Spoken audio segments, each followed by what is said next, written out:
Halo para pendengar kisah, selamat datang kembali di channel ini, tempat di mana kami akan membahas kisah-kisah kriminal nyata yang terjadi di seluruh dunia. Kami berharap semoga kalian semua dalam keadaan sehat walafiat dan dijauhkan dari mara bahaya. Beberapa hari yang lalu, masyarakat Bangladesh dikejutkan dengan sebuah berita pengeksekusian seorang dosen di sebuah kampus yang bernama Islamic University. Mirisnya, sang dosen dieksekusi saat kampus sedang mengadakan buka puasa bersama dengan para mahasiswa dan juga staf kampus lainnya. Saat detik-detik azan maghrib akan berkumandang, korban yang sedang berada di suatu ruangan ditikam oleh seorang pria sebanyak 20 kali. Korban sempat berteriak meminta tolong dan dalam sekejap, momen bukber yang seharusnya diisi dengan kebahagiaan seketika berubah menjadi mencekam. সহকারী অধ্যাপক আসমা সাদিয়া রুনা ঘটনার পর অভিযুক্ত কর্মচারী ফজলুর রহমান নিজের গলায়। Lalu apa motif dibalik itu semua? Mengapa pelaku nekat melakukan tindakan keji tersebut di bulan yang suci ini? Jadi beginilah kisah dibaliknya. Pendengar kisah, sebelum kita lanjut, kami mau rekomendasiin salah satu produk yang bisa kalian beli di fitur belanja di bawah. Enchant Electric Saver, alat cukur yang paling banyak diincar para pria. Dengan ukurannya yang mini bikin gampang untuk dibawa kemana-mana. Desain cukurnya juga sudah memiliki teknologi ultra thin serta double ring. Dapat mengikuti bentuk wajah, sehingga mudah diaplikasikan ke bagian yang sulit dijangkau. Bagian kepala dari alat ini bisa langsung dicopot karena memakai magnet dan sudah waterproof juga. Jadi aman jika langsung dicuci pakai air. Kalau kalian tertarik dengan produk ini, langsung klik link yang ada di bawah. Di kota Kustia, Bangladesh, hiduplah seorang dosen perempuan bernama Asma Sadia Runa yang berusia 35 tahun. Dia tinggal bersama suaminya, Muha Imtiaz Sultan. Dari pernikahan tersebut, mereka telah dikaruniai seorang anak yang masih kecil, namun tidak disebutkan identitas lengkapnya. Sebagai seorang wanita karir, Asma tetap berusaha menyimbangkan kehidupannya. Di rumah, dia menjalani peran sebagai seorang ibu sekaligus seorang istri. Dengan membersihkan rumah, menyiapkan makanan, sekaligus belajar menjadi sosok ibu yang baik bagi tumbuh kembang anaknya. Sementara itu di dunia profesional, perjalanan karir Asma juga berjalan cukup baik. Awalnya dia hanya bekerja sebagai dosen di program studi kesejahteraan sosial di Islamic University, Kustia, Bangladesh. Dalam menjalankan tugasnya, Asma banyak dikenal sebagai dosen yang tegas ketika membimbing mahasiswanya. Namun di balik sikap tegas itulah, Asma sebenarnya sangat serius dalam memastikan para mahasiswanya benar-benar memahami materi yang diajarkan. Seiring waktu, dedikasi dan kinerja Asma mulai mendapatkan perhatian dari pihak kampus. Karena dinilai memiliki kemampuan akademik yang baik serta disiplin dalam bekerja, pada bulan September 2024, Asma dipercaya untuk menduduki posisi penting.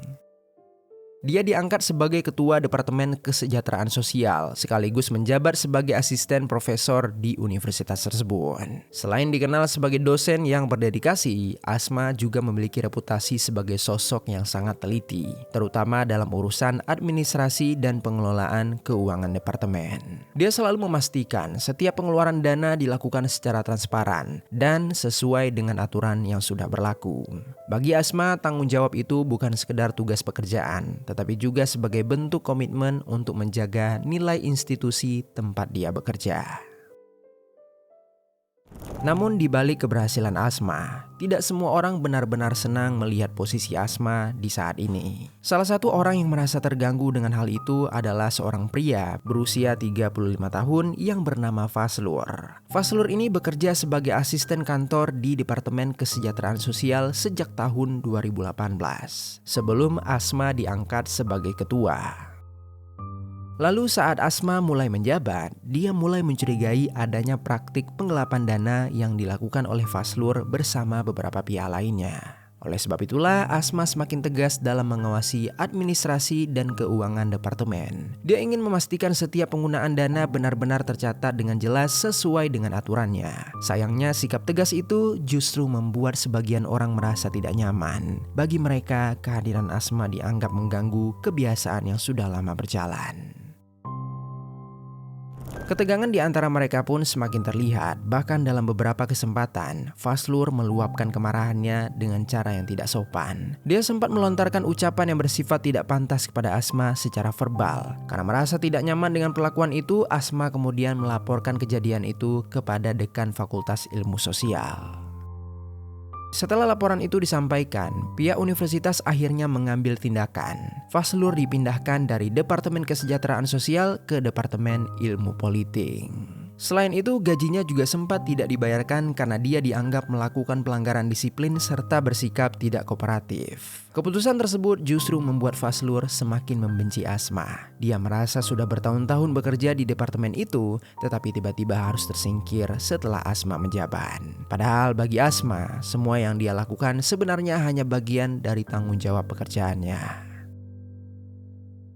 Masalah tidak berhenti sampai di situ. Selain Fazlur, Asma juga beberapa kali terlibat konflik dengan rekan kerja lain yang bernama Syam Sundar Sarkar yang menjabat sebagai ketua departemen sebelum Asma. Sejak pertama kali mengambil alih posisi tersebut, Asma berulang kali meminta Syam untuk menjelaskan laporan keuangan departemen pada masa dia menjadi ketua. Namun sampai saat itu laporan tersebut tidak pernah dijelaskan secara transparan kepada Asma. Singkat cerita, di waktu hampir yang bersamaan, seorang staf administrasi yang bernama Biswajit Kumar Biswas juga sering meminta Asma untuk menandatangani berbagai dokumen administrasi.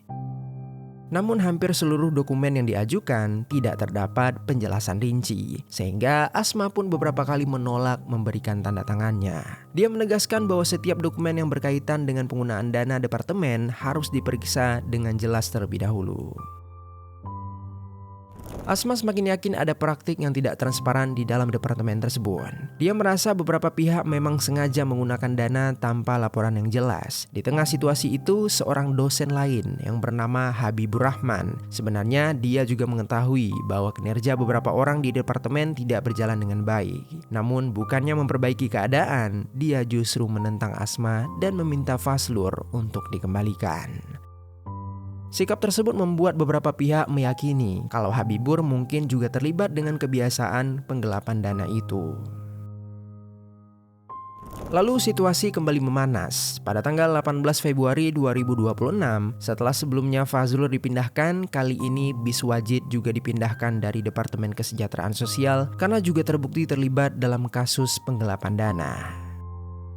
Akhirnya, konflik yang terus berlangsung tersebut berkembang menjadi sesuatu yang jauh lebih serius. Syam, Biswajit, dan Habibur diduga mulai menghasut Fazlur untuk melakukan balas dendam terhadap Asma dengan cara mengeksekusi Asma.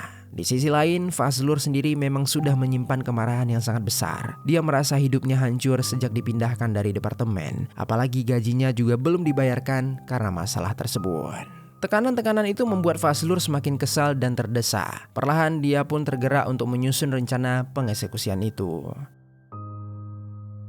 Singkat cerita, memasuki bulan Ramadan, tepatnya di tanggal 4 Maret 2026, kampus Islamic University tersebut sedang mengadakan acara buka bersama sekaligus diskusi, yang mana dihadiri oleh dosen dan juga mahasiswa.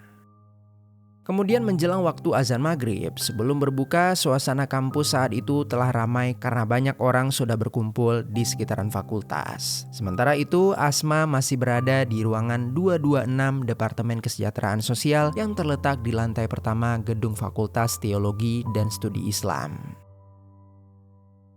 Tanpa disadari oleh Asma, sejak awal acara tersebut, Fazlur sudah memperhatikan setiap gerak-geriknya dari kejauhan. Ketika melihat Asma masuk ke ruangan tersebut, Fazlur pun ikut berjalan ke arah yang sama. Dia membuka pintu ruangan departemen, masuk ke dalamnya, lalu menutup pintu itu dengan rapat tanpa menguncinya. Mendengar pintu terbuka, Asma langsung menoleh. Dengan nada heran, dia bertanya untuk apa Fazlur datang ke ruangan itu. Tanpa basa-basi, Fazlur langsung melontarkan kata-kata makian kepada Asma. Dengan emosi yang memuncak, dia kembali mengungkit semua kejadian yang telah menimpa dirinya. Asma mencoba menjelaskan dengan tenang. Dia mengatakan bahwa dirinya hanya menyampaikan fakta-fakta kepada dekan fakultas. Sementara keputusan pemindahan Fazlur sepenuhnya adalah persetujuan dari dekan fakultas sendiri. Sayangnya Fazlur sudah tidak mau mendengar penjelasan apapun dari Asma. Dia terus berjalan mendekati Asma dengan tatapan tajam dan penuh amarah. Melihat sikap Fazlur yang semakin agresif, Asma mulai merasa terancam. Dia pun perlahan mundur beberapa langkah, berusaha menjaga jarak sambil bertanya apa yang sebenarnya ingin Fazlur lakukan. Melihat Fazlur tak berhenti, Asma akhirnya mendorong tubuh Fazlur dan mencoba berlari menuju pintu. Dia berusaha membuka pintu sambil berteriak meminta pertolongan. Namun sayangnya, sebelum Asma sempat membuka pintu, Fazlur sudah lebih dulu mengejarnya dari arah belakang.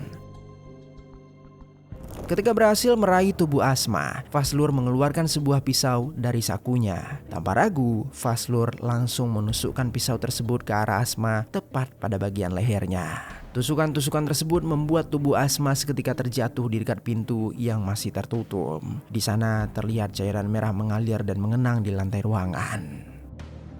Fazlur masih tidak berhenti. Melihat Asma yang sudah terkapar, dia kembali mengayunkan pisau. Dia menikam pada bagian dada, perut, tangan, hingga kaki Asma sebanyak beberapa kali. Setiap tikaman itu membuat tubuh Asma tersentak. Nafasnya juga semakin sulit untuk ditarik. Dalam kondisi terluka parah, Asma hanya bisa menatap wajah Fazlur yang memerah oleh emosi. Ketika itu, Asma yang sebelumnya masih sempat untuk berteriak, dia perlahan-lahan mulai kehilangan suaranya. Dia sulit untuk menghirup udara sementara air matanya terus mengalir keluar.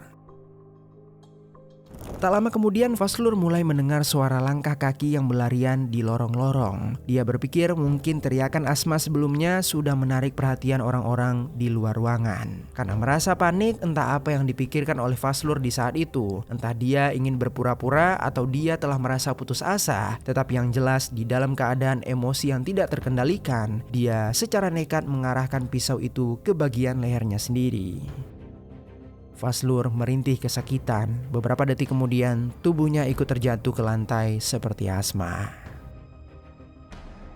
Lalu di saat itulah, sejumlah mahasiswa dan beberapa dosen yang mendengar keributan akhirnya tiba di depan ruangan. Mereka langsung membuka pintu dan masuk ke dalam. Dan terlihatlah di hadapan mereka sebuah pemandangan yang sangat mengerikan. Di sana terdapat Asma dan Fazlur sudah tergeletak di lantai dengan posisi keduanya berlumuran cairan merah.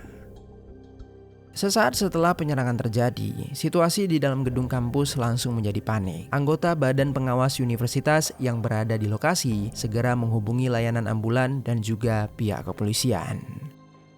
Tak lama kemudian, petugas medis serta polisi tiba di kampus untuk menangani keadaan yang sudah darurat tersebut. Petugas mengevakuasi Asma dan Fazlur dari ruangan kejadian. Keduanya pertama kali dibawa ke Pusat Medis Islamic University. Namun karena kondisi mereka jauh lebih parah dari yang diperkirakan, tim medis memutuskan untuk membawa keduanya ke Rumah Sakit Umum Kustia agar mendapatkan perawatan yang lebih lengkap.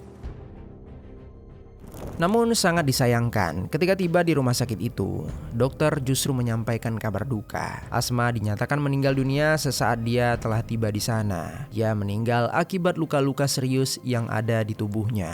Sementara itu Fazlur masih bisa diselamatkan dan langsung menjalani perawatan intensif karena mengalami luka di bagian leher yang dia lakukan sendiri setelah penyerangan. Beberapa waktu kemudian, pihak rumah sakit melakukan pemeriksaan visum terhadap jasad Asma. Hasil menunjukkan kalau tingkat kekerasan dalam serangan tersebut sangatlah tinggi. Pemeriksaan dilakukan oleh dokter residen Rumah Sakit Umum Kustia yang bernama Hussein Imam. Dia didampingi dua petugas medis lainnya yang bernama Rumon Rahman dan Sumayya Janan. Dari hasil pemeriksaan itu, dokter menemukan lebih dari 20 luka akibat senjata tajam di berbagai bagian tubuh korban. Luka-luka itu tersebar di bagian dada, perut, tangan, hingga kaki. Namun menurut tim medis, luka yang paling fatal berada di bagian leher bawah. Karena itu menyebabkan kerusakan yang sangat mendalam dan diyakini menjadi penyebab utama atas kematian korban. Selain itu, para dokter juga menemukan beberapa luka di bagian tangan korban. Luka-luka itu diduga muncul ketika korban mencoba menahan atau melawan serangan dari pelaku. Hal ini memperkuat dugaan kalau Asma sempat berusaha mempertahankan diri sebelum akhirnya tidak mampu lagi melawan. Di sisi lain, kondisi Fazlur masih dalam keadaan sadar ketika menjalani perawatan. Dia juga masih merespon ketika dipanggil dan masih mampu untuk menulis. Karena itulah pada malam yang sama setelah kejadian, polisi segera mengambil keterangan darinya. Fazlur kemudian memberikan pernyataan tertulis sepanjang 2 halaman mengenai kejadian yang baru saja terjadi. Dalam pengakuannya, Fazlur menyatakan kalau dia memang melakukan penyerangan terhadap Asma. Dia bahkan juga mengungkapkan seluruh alasannya kepada pihak kepolisian, yang mana dia merasa dendam kepada Asma akibat dia dipindahkan dari Departemen Kesejahteraan Sosial. Hal itu membuat dia merasa terpojok dan mengalami tekanan mental yang cukup berat. Dia mengaku rasa marah, rasa kecewa, dan frustasi terus menumpuk hingga akhirnya mendorong dia merencanakan pengeksekusian terhadap Asma. Kemudian selama proses penyelidikan masih berjalan, pada tanggal 5 Maret 2026, suami Asma yaitu Muha datang ke kantor polisi untuk mengajukan laporan resmi. Dalam laporannya, Muha menjelaskan kalau konflik antara istrinya dengan Fazlur memang sudah berlangsung cukup lama, yang mana hal itu sesuai dengan pengakuan tertulis dari Fazlur. Namun menurut Muha, masalah itu kemungkinan tidak hanya melibatkan Fazlur seorang. Ia menyebutkan kalau korban memiliki konflik dengan beberapa orang lainnya di departemen yang sama. Mereka bernama Syam, Habibur, dan Biswajin. Nama-nama tersebut kemudian ikut menjadi bagian dari penyelidikan pihak kepolisian. Meski ketiganya tidak mengakui kalau mereka terlibat langsung dalam rencana pengeksekusian tersebut, tetapi polisi tetap mendalami kemungkinan adanya peran dari mereka. Dari hasil keterangan Fazlur serta penyelidikan yang dilakukan, muncul dugaan kalau ketiga orang tersebut memang sempat mendorong Fazlur untuk benar-benar melakukan tindakan pengeksekusian terhadap Asma. Walaupun begitu, karena mereka tidak terbukti melakukan penyerangan secara langsung, pihak universitas hanya menurunkan 3 surat perintah resmi yang ditandatangani oleh Rektor Islamic University, yaitu Prof. Manjurul Haqqu, yang mana isi surat itu untuk menjatuhkan sanksi terhadap ketiganya. Mereka dikenakan pasal 15B terkait peraturan disiplin layanan Islamic University yang berujung pada skorsing dari jabatan mereka. Sementara itu, Fazlur sebagai eksekutor akan menjalankan persidangan setelah dia pulih. Berdasarkan apa yang telah dia lakukan kepada pelaku, kemungkinan dia akan dikenakan dengan pasal 302 Bangladesh Penal Code terkait pengeksekusian berencana. Dalam pasal tersebut, hukuman yang dapat dijatuhkan adalah hukuman penjara seumur hidup, tetapi hasil tetap bergantung pada keputusan pengadilan dan hasil sidang nanti. Kemudian di sisi lain, pemakaman untuk korban berlangsung pada tanggal 5 Maret 2026. Setelah salat zuhur, jasad korban dimakamkan di lapangan Edgah Kustia. Ribuan orang datang untuk memberikan penghormatan terakhir kepada Asma. Di antara mereka hadir wakil rektor universitas, para dosen, para mahasiswa, serta staf universitas. Kehadiran mereka menunjukkan betapa besar duka yang dirasakan kampus atas kehilangan seorang dosen yang dikenal berdedikasi tinggi terhadap pekerjaannya. Sebelum pemakaman dimulai, suami korban juga menyampaikan kata-kata yang menyentuh hati bagi banyak orang. Dia mencoba mengingat bagaimana istrinya tetap menjalankan tanggung jawab sebagai pemimpin departemen, bahkan ketika dia harus meninggalkan anaknya yang masih berusia 6 hari. Selama 1,5 tahun terakhir, Asma hampir tidak pernah lalai menjalankan tugasnya. Di hadapan para pelayat, sang suami mengatakan kalau dia memilih untuk memaafkan semua yang telah terjadi, meskipun kehilangan yang dirasakan keluarganya tidak akan pernah benar-benar menjadi sembuh. Lalu di luar suasana duka itu, kematian korban juga memicu amarah dan ketidakpuasan, terutama dari kalangan mahasiswa. Ratusan mahasiswa berkumpul di area kampus untuk menggelar demo. Mereka menilai tragedi ini bukan sekedar kasus pengeksekusian biasa, tetapi juga cerminan dari sistem yang gagal melindungi orang yang berusaha menegakkan kejujuran. Dalam aksi itu, para mahasiswa mengajukan 9 tuntutan kepada pihak universitas dan aparat penegak hukum. Mereka menuntut agar para pelaku dihukum seberat-beratnya, bahkan mereka meminta hukuman gantung di depan umum sebagai bentuk keadilan bagi korban. Selain itu, mereka juga mendesak penyelidikan menyeluruh untuk mengungkapkan siapa saja yang berada di balik peristiwa pengeksekusian brutal tersebut. Mahasiswa juga menuntut peningkatan sistem keamanan kampus, seperti pemasangan CCTV di berbagai fasilitas serta transparansi dalam pengelolaan keuangan departemen. Dalam banyak kasus, penggelapan dana seringkali dianggap sebagai masalah administratif semata. Namun kasus ini menunjukkan kalau di balik itu semua bisa memunculkan kepentingan, tekanan, bahkan kebencian yang sangat berbahaya. Dari kisah korban juga ada satu pelajaran penting yang bisa kita ambil, di mana korban memilih untuk tetap bertanggung jawab meskipun dia tahu risiko atas sikap yang dia ambil dapat membuat dia kehilangan rasa aman. Pada akhir kisah, nama Asma kini bukan hanya dikenang sebagai korban sebuah tragedi, melainkan sebagai simbol dan juga sebagai pahlawan dari sebuah perjuangan. Untuk itu mari kita doakan semoga Asma husnul khotimah karena dia meninggal dunia di bulan yang suci ini. Dan juga semoga dia diberikan tempat yang terbaik di sisi Allah Subhanahu wa Ta'ala. Dan yang terakhir, untuk pihak keluarga, semoga mereka diberikan kelapangan hati melalui hukuman pelaku yang setimpal. Sekian kisah hari ini, mudah-mudahan ada pelajaran baik yang dapat kita ambil.